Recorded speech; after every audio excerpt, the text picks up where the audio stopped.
Hi, I'm Joan Hemingway, and I'm a professor of business law at the University of Tennessee College of Law in Knoxville. And I'm here to talk to you today about the intersection of municipal finance and securities regulation. So I guess I should start off by saying I really don't know a lot about municipal finance, so it's a good thing that I'm really going to be talking mostly about securities regulation in this presentation. But what I do know about municipal finance is that municipalities, states, local governments are both businesses and governmental entities. And so really what I'm talking to today is more the business orientation part of things. I'm not going to talk to you a lot about government and all of what that entails, but rather the way that government sometimes is financed through private securities markets and the kinds of things you want to think about that business lawyers think about when businesses are financed through the sale of securities. So let me start here by saying that unless you have a security in a finance transaction, you don't have securities regulation concerns. So one of the first issues you have to think about is whether or not there is a security involved in a financing transaction. I think most of us know, even from common parlance, that things like stock and maybe even debt are securities. There also, though, are lots of other instruments out there, including things called investment contracts that can cover all kinds of things, from real estate interests that are packaged with other interests, as well as interests in other things, crowdfunding interests, for example, for those of you who've engaged in crowdfunding on the web, it can in certain circumstances be securities.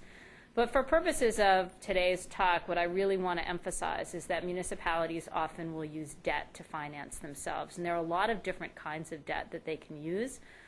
But sometimes those debt instruments are in fact securities. The way that you would know whether they're securities or not is that you would look at something called the Reeves test from a particular Supreme Court case. And there are certain factors that you look at that determine whether or not a particular note, which was what it was at issue in that case, but it involves really any debt instrument or can be applied to any debt instrument, are in fact securities. So if you are concerned that a particular debt instrument might be a security in a municipal finance transaction, that's the place that you would look. So having gone through the Reeves test and determining that you have a security, then what are the implications? Well, this is really the heart of why you want to think about these issues, why we care whether or not you have a security in a municipal finance transaction. And there are two main things you want to think about here. The first one is that the offer and sale of securities, both on a federal level and on a state level, is going to be something that needs to be registered. Okay, I'll come back to what that is in a minute. But you need to register the offer and sale of securities absent an exemption that you can find. So if you have a security and you don't register it, you're not complying with the law if it's being offered or sold. Typically, municipalities, when they issue debt instruments, are offering and selling debt. That debt, more often than not, is going to pass the test of what a security is under the Reeves case. So we might be concerned about registering that debt. What does registration entail? It entails putting together a very comprehensive disclosure document, as well as some other attendant exhibits, and filing those documents with the Securities and Exchange Commission, and maybe also with state blue sky commissions. There's a separate definition of securities at the state level, and separate registration requirements at the state level that, again, unless you're exempt, you have to comply with. So we would worry about the time and expense that goes into putting together one of these massive disclosure documents with all the attendant exhibits. And there's also a filing fee that's charged at the Securities and Exchange Commission level on the federal level for filing those documents. So we worry about the expense also of a registration fee. Typically, these kinds of documents can't be put together without lawyers, so the good news for those of you who are lawyers is, ka-ching, ka-ching, you can make some money out of this.